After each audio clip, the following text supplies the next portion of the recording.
Students, last time हमने ऑटोमॉर्फिज्म्स पे कुछ न्यूमेरिकल्स किए और साथ में इसकी डेफिनेशन की।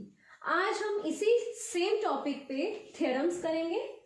सो theorem 1 based on automorphisms, let G be a group and let automorphism of G denote the set of all automorphisms of a group G. Then automorphism G forms a group under composition of mappings as binary operation. So binary operation क्या है? Composition of mappings, और आपने prove करना है set of all automorphisms form a group. So let us define set of all automorphism as aut of G is equal to, this contains all functions f such that f denotes या f are automorphisms from G to itself or from G to G. अगर set of ऑटोमॉर्फिज्म्स f जो है वो सारी automorphism है G से G तक, सो this implies by definition of automorphism f is 1 1 on to and homomorphism from G to itself. So f is 1 1 1 1 on to and homomorphism from G to G. So we have to prove aut G forms a group under composition of mappings. So first property, अब group proof करने के लिए we have to show that aut G, set of aut G, all automorphisms satisfy 4 property. First one is closure, second one is associative, third is existence of identity, and fourth is existence of inverse. So let us take closure property. Closure property के लिए let us take two functions f comma g from the set aut of G, and we have to prove composition of this also belongs to automorphisms of G. अब अगर आपके पास f और g automorphism of G group में से है और G group में से है, so this implies f and G is 1 1 on to and homomorphism from G to G. Clear? और GF कंपोजिशन, या तो आप GF लिख लो या G सर्कल F, कंपोजिशन को गॉफ। अब ये जो आपके पास कंपोजिशन होगी, this is composition of mapping of 1 1 on to function is again 1 1 and on to. Clear? अब ये g of f को मैं gf लिख रही हूं सिंपल, ठीक है। सो gf जो है कंपोजिशन ऑफ 1 1 और on to फंक्शन है, क्योंकि f भी 1 1 है, g भी 1 1 है, f on to है, g भी on to है, तो composition of 2 1 1 in on to function is again 1 1 in on to। और ऑटोमॉर्फिज्म हमने प्रूव करना है gf g circle f is also a automorphism. So हम 1 1 on to तो प्रूव कर चुके हैं, हमने अब इसको क्या प्रूव करना है? होमोमॉर्फिज्म। सो होमोमॉर्फिज्म के लिए g of f, let us operate gf on xy। Clear? ठीक है। सो आपके पास gf of xy belongs to G. So what will you get? gf आप ऐसे कैलकुलेट करते हो, ठीक है। आपके पास G circle F of XY, तो पहले क्या करोगे? F को ऑपरेट करोगे XY पे, फिर G को, कंपोजिशन ऑफ मैपिंग के रूल के अकॉर्डिंग। तो f of f is homomorphic function. f अगर होमोमॉर्फिक फंक्शन है और xy G का, xy जो है वो G के एलिमेंट्स हैं, तो होमोमॉर्फिज्म ऑन G आपके पास ये क्या बन जाएगा, F of X into F of Y. Clear. So अब जी को ऑपरेट करो, so it is G F of X, और इस पे ऑपरेट करोगे तो G F of Y. Clear. So आपके पास क्या आ जाएगा, ये this implies G F of X G F of Y. So this implies G circle F या G F is also homomorphic. Homomorphic. अब 1 1 ऑन टू होमोमॉर्फिक, अगर 1 1 है ऑन टू है होमोमॉर्फिक है, तो ये कंपोजिशन कहाँ चली जाएगी, ये कंपोजिशन क्या बन जाएगी, automorphism. So automorphism, so this implies GF belongs to group of automorphism. और अगर ये ऑटोमॉर्फिज्म में चला गया कंपोजिशन, तो आपके पास क्या होगा, closure property satisfy. So first property satisfy. Next is associativity. Associativity, so associativity के लिए we have taken 3 F G H belongs to automorphism of G, और एफ जी एच जो है वो ऑटोमॉर्फिज्म्स है। It implies that F G H both all are 1 1 onto as well as homomorphism. So we have to prove associativity. Fg of hx is equal to f of fgh of x.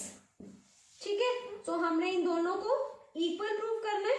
So first we will calculate fgh of x.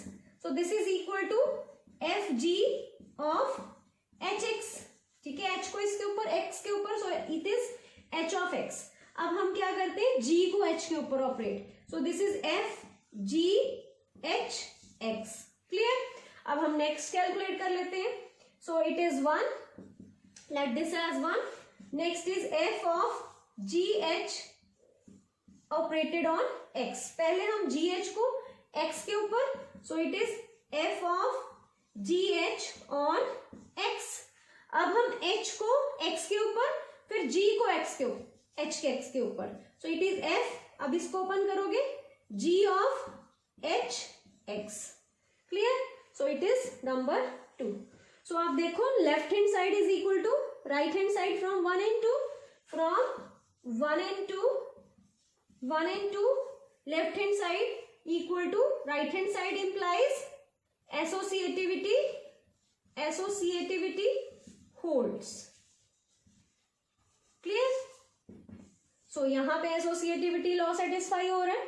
Next हम prove करेंगे existence of identity element. Next third is existence of identity element. Existence of identity के लिए let us take a map I from G to G such that I of x is equal to x. Clear? So clearly Ix is 1 1 and on 2. अगर आप prove करना चाहो तो आप कर भी सकते हो. So 1 1 and on 2 प्रूव करने के लिए let xy belongs to G. Clear? Such that Ix is equal to Iy. So this implies Ix is x, Iy is y. So Ix equal to Iy लिया था और आके आया x equal to y implies I is 1 1. Clear? On to के लिए for अगर आप यहाँ पे कोई एलिमेंट लोगे x, तो उसके विद रिस्पेक्ट यहाँ पे कोई एलिमेंट मिल जाएगा x such that x is equal to Ix is equal to x. So let us take some element z from G.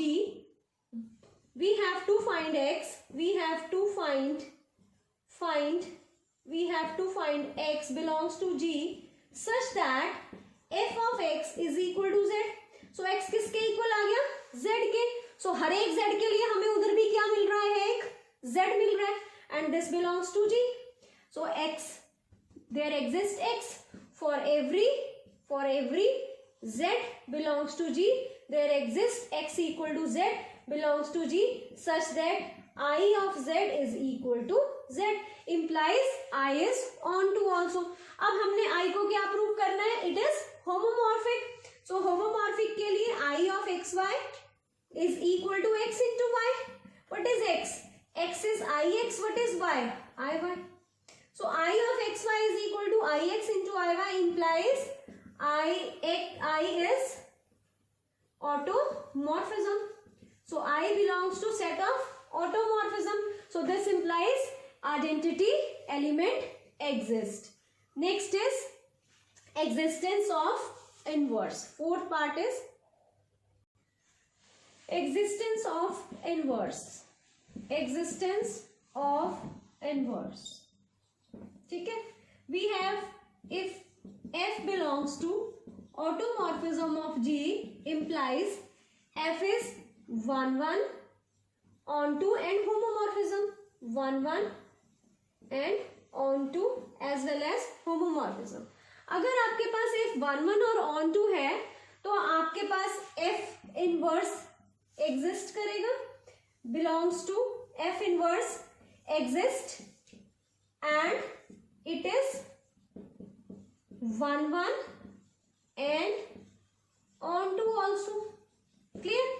अब हमने अगर ये दिखा दिया कि F इनवर्स होमोमॉर्फिक भी है from G to G, then हम ये प्रूव कर देंगे कि ये ऑटोमॉर्फिज्म में चला गया. ठीक है. So we have to prove F inverse is homomorphic. So let x, y belongs to G. क्योंकि आपके पास ऑन टू फंक्शन है तो एक्स वाई के लिए x1 y1 भी एग्जिस्ट करेगा उसी G.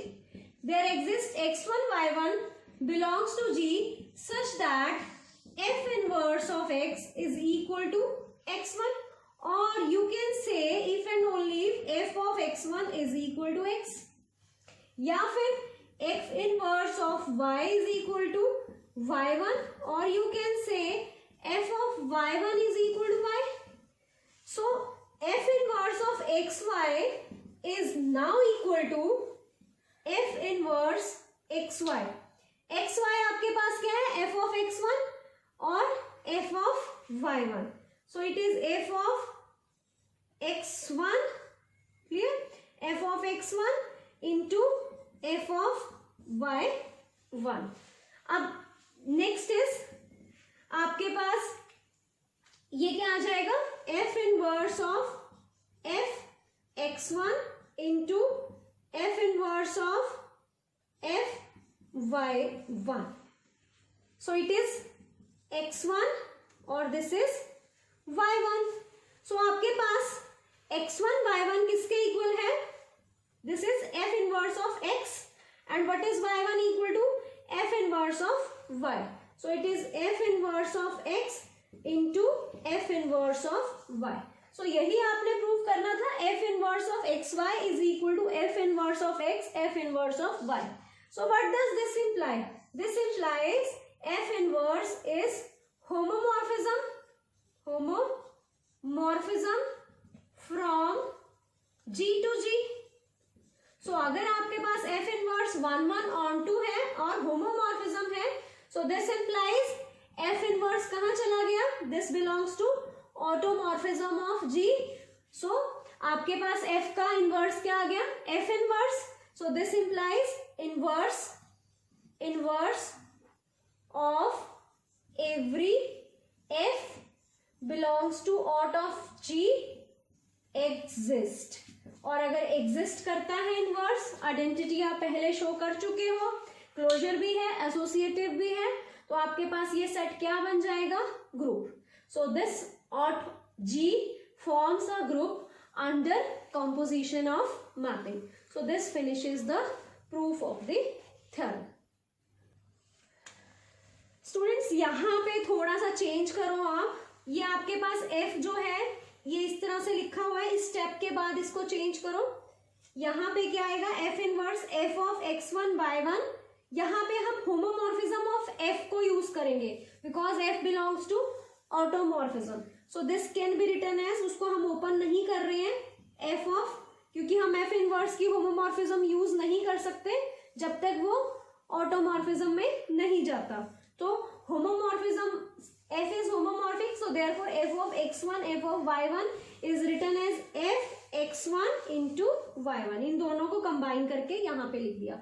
उसके बाद ये स्टेप आएगा, f इनवर्स क्या है इसका, f का inverse f inverse, so this is identity map of x1 y1 which is x1 y1। Clear? So इसको करेक्ट कर लो। सो उसके बाद next students, question based on automorphism. If order of automorphisms of group is greater than 1, then show that order of group is also greater than 2.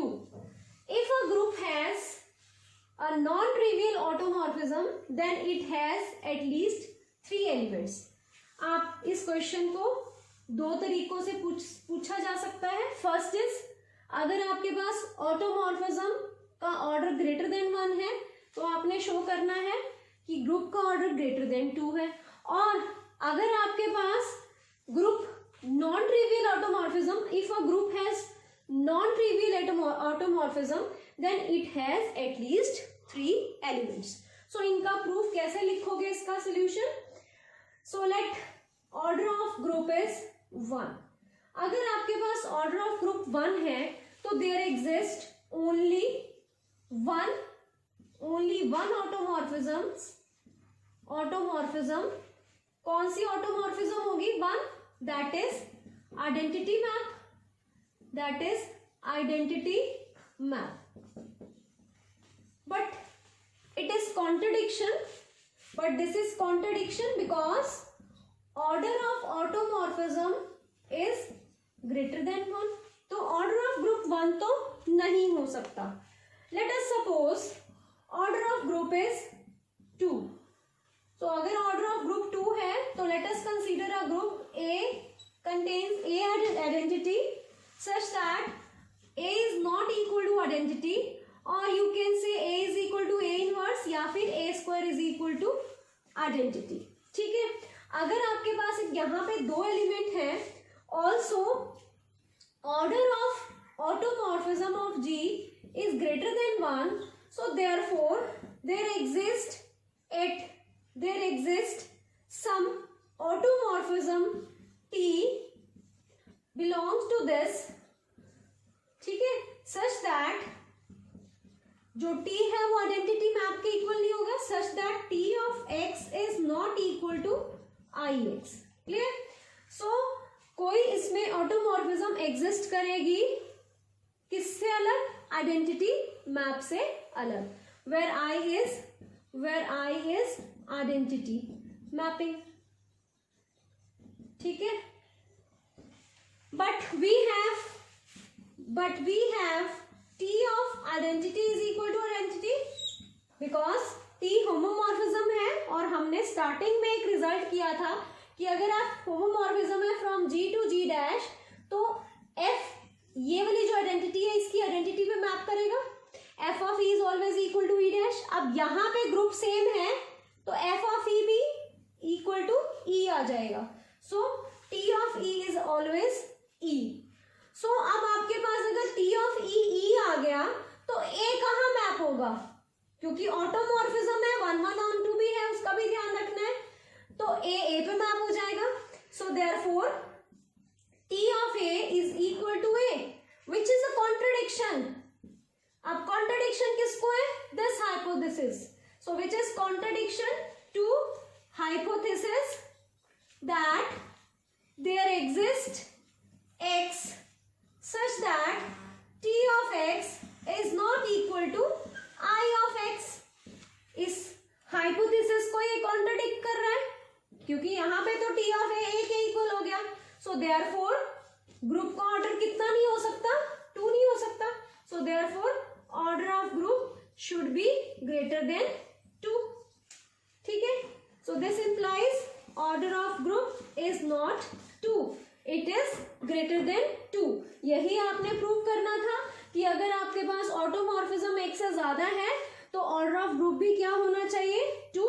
और दूसरा, if a group has non trivial automorphism, trivial तो identity है, अगर कोई non trivial automorphism उसमें exist करती है तो उसमें एटलीस्ट 3 एलिमेंट्स तो होने चाहिए. So this completes the proof of the question. Students next इसी टॉपिक में ऑटोमॉर्फिज्म के under next definition is inner automorphism. Let G be a group and A belongs to G, then a mapping defined as TA from G to G such that T of X is A inverse XA for all X belongs to G. This mapping is automorphism of G. Automorphism of G means this mapping is always 1 onto as well as homomorphism, and this is called inner automorphism of G. Clear? और next हमने इसको एक specific नाम दे दिया which is inner automorphism of G, इस mapping को. ठीक है. अब the inner automorphism of example इसका inner automorphism of additive group of integers TA of X. अब एडिटिव ग्रुप ऑफ इंटीजर्स, तो आपके पास जो इंटीजर्स होते हैं वहां A का इनवर्स क्या होगा, माइनस है. So it is minus A और मल्टीप्लीकेशन की जगह it is plus X with A का inverse, this is inverse of this A. So addition में A का इनवर्स माइनस A होगा. So you will get X. और आप देख सकते हो TA of X is X, ये आइडेंटिटी मैपिंग हो गई, and this is always 1 onto as well as homomorphic. So it is automorphism, और इसको हमने स्पेशल कैटेगरी में डाल दिया, that is inner automorphism of G. The set of all inner automorphism of G is denoted by INN G. Inner automorphism of G. और automorphism of G को हम कैसे लिख सकते हैं, AUT of G. So next we will do some numerical based on inner automorphism. Next question is, with the help of example, show that inner automorphism corresponding to 2 distinct elements of a group may be same. So let us take a group G as 1, -1, iota and minus iota. This is set G. So let us take element A. A is 1 here. T of 1 of X. ठीक है. So आपके पास T1 क्या आ जाएगा, आपके पास TAX क्या था, this is equal to A inverse X of A. अब यहाँ A क्या है, 1, और ये ग्रुप होता है, this is group with respect to multiplication, और इसमें आइडेंटिटी एलिमेंट क्या होता है, 1. सो आपके पास, और इनवर्स 1 का इनवर्स भी क्या होगा, 1. सो 1 इनवर्स, बाद में हम इसको 1 ही लिखेंगे, into X into 1. So it is 1 into X into 1, so it is X. Clear.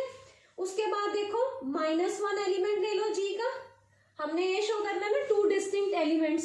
सो एक एलिमेंट ले लिया आपने 1 और एक एलिमेंट ले लिया -1, और हम ये शो करेंगे कि इनकी जो इनर ऑटोमॉर्फिज्म्स हैं वो सेम है. सो T ऑफ -1X, सो -1 का इनवर्स, -1 को किससे मल्टीप्लाई करें कि आपके पास आइडेंटिटी आ जाए 1. सो इसका inverse -1 itself into X into -1. So it is -1 का inverse -1 itself because 1 is identity element, X into 1. So it is again X. आप देखो यहाँ पे T1 X भी X आ रहा है और T of -1 भी X भी क्या आ रहा है, X. So इनकी inner automorphism क्या है, same, but elements क्या है, distinct. So this implies T of 1X is equal to T of -1X. So this is the example corresponding to 2 distinct elements whose inner automorphisms are same.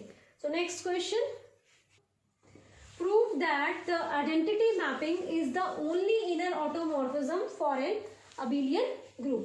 So let us define inner automorphism TA from G to G such that TA of X is A inverse XA where X belongs to G. और A भी हमने G से ही लिया है. सो आपके पास आपने prove करना है in case of abelian group the identity mapping is the only inner automorphism. So let G be an abelian group. So G हमारे पास क्या है, एक अबेलियन ग्रुप है. So let us calculate TA of x. So it is A inverse x into A. अब क्योंकि आपके पास A भी x में से है, for A belongs to G, let us define TA as G to G such that TAX is equal to A inverse XA for x belongs to G. So आपके पास since G is abelian तो AX x से किसके equal हो जाएगा, AX के. So it is A inverse AX. यहाँ लिख सकते हो because G is abelian. AX is equal to XA. Clear? So this is A into A inverse. A भी G का एलिमेंट, A इनवर्स उसका inverse, so A into A inverse is identity E into X, identity of G, so it is again X. So आपके पास TA X किसके equal आ गया, X. This implies TA is identity mapping. So आपने यही prove करना था कि अगर आपके पास G abelian ग्रुप है तो TA जो है वो identity mapping है.